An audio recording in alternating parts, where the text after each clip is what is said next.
Bonjour tout le monde, c'est Gekog. Aujourd'hui je vais parler des boss les plus durs. Bien évidemment ceci est mon avis. Commençons tout de suite. Numéro 10. Je tiens à préciser que ces boss sont durs, mais ils sont fun à combattre. Comme par exemple Deathwing dans World of Warcraft. Ou WoW comme certains l'appellent. Deathwing n'est certainement pas le boss le plus dur à battre si vous êtes assez haut niveau avec du bon matos et une bonne équipe. Avec vous, vous le battez easy. Le combat consiste que vous êtes sur le dos de Deathwing et il y a des ennemis qui spawnent 4 par 4. Enfin, c'est ce que j'ai compris. De la lave partout, des tentacules en feu. C'est vraiment le bordel. Numéro 9. Ryu dans Street Fighter X Megaman. Tout le monde adore Ryu dans Street Fighter parce que c'est un des seuls à maîtriser le Hadouken. Mais dans ce jeu, il est spécialement dur parce qu'il est très agile et a vraiment beaucoup d'attaques différentes. C'est pas le plus dur comme Deathwing, mais il est déjà pas mal, surtout que dans le jeu, c'est Megaman le mascotte de Megaman et Ryu le mascotte de Street Fighter. C'est un petit plus que tu peux te dire quand tu le bats. Numéro 8. Pierre dans Pokémon Jaune. Je sais, Pierre n'est techniquement pas un boss, mais un champion d'arène. Mais là, on dit que ça compte. Quand il pense, Pierre n'est pas très dur à battre. Mais dans Pokémon Jaune, ton équipe est constituée principalement d'un Pikachu. Parce que le type électrique n'a aucun effet sur le type Pierre. Et bah je peux te dire que c'est pas facile d'attraper un Pokémon. Le level up jusqu'au niveau 10 ou 2 Pokémon jusqu'au niveau 8, c'est chiant et c'est dur. Et stressant quand le Nyx de Pierre a plus que 1 PV et tu meurs comme une vieille merde. Numéro 7.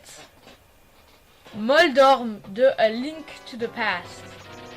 Ce boss m'a hanté parce que je n'arrivais jamais à le battre. Ce gros lombric est le boss de la tour d'Era au dernier étage.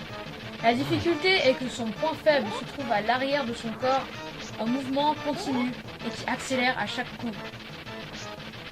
Et après, tu tombes à l'étage en dessous, et des fois tu tombes encore plus bas, mais dès que t'as plus de cœur, à l'étage en dessous, t'es foutu, et tu dois tout recommencer. C'est chiant et dur. La 100e fois que tu redémarres le jeu, et que tu le bats, tu ressens un truc hallucinant. Numéro 6. Shadow Devil de Megaman X5. Ah, Shadow Devil, tu n'as rien à voir avec ton petit frère, Yellow Devil. Tu vois, au moins lui, il est sympa. Pas comme toi, avec tes attaques aléatoires. Tu ne peux pas éviter ces attaques, surtout quand elles se propagent des deux côtés.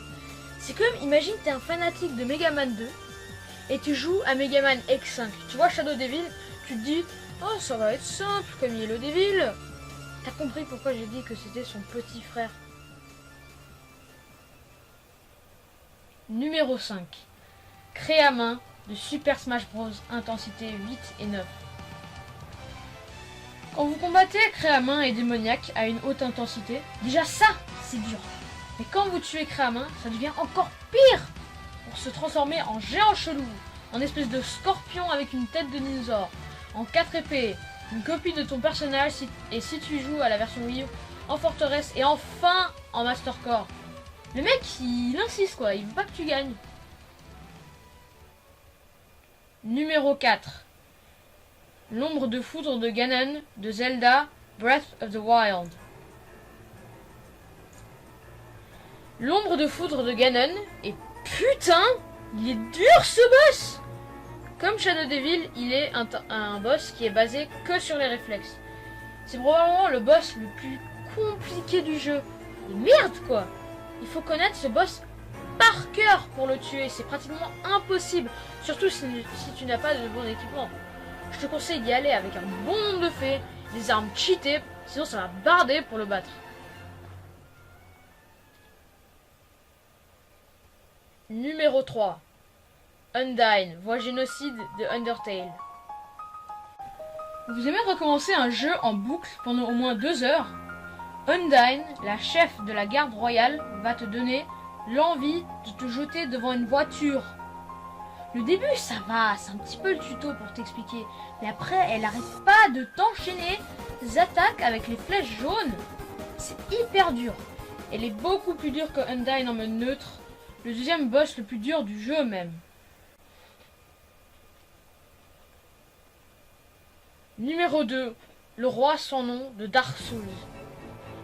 Tu t'y attendais pas hein, de voir un boss de Dark Souls dans cette liste.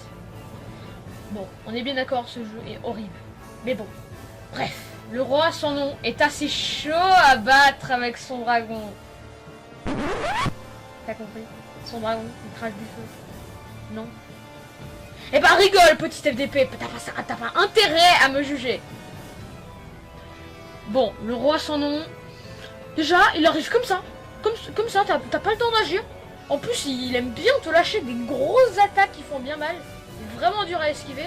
Parce que le mec, il fait des dégâts de zone en plus. Mais c'est pas tout. Ce boss, en plus, il a rien à voir avec l'histoire. Enfin si, mais il n'a rien à voir avec l'histoire principale pour tuer le prince.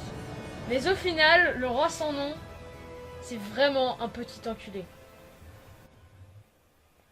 Numéro 1.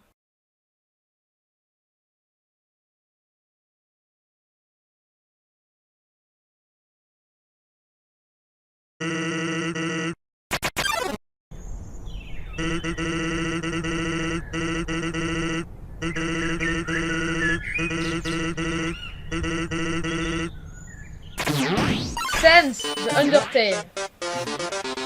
Tu l'attendais celui-là, hein, qui aime bien compter combien de fois il t'a tué. Alors, parlons-en. Déjà, ce combat, il est long. Et en plus, il t'enlève la moitié de ta vie juste le début. Ses attaques sont hyper rapides. Et dès que c'est à toi d'attaquer, bah, juste, il va mourir. T'as pas le temps d'esquiver et ses attaques font mal, quoi. Alors un Gaster Blaster dans ta face, mais je te parle même pas.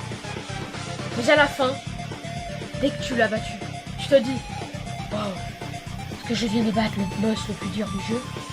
Mais c'est quoi cette fin ridicule? Comment il meurt? Le gars limite, la fin c'est ça quoi. C'est ridicule et tu te sens tellement pas bien d'avoir fini un jeu avec cette fin.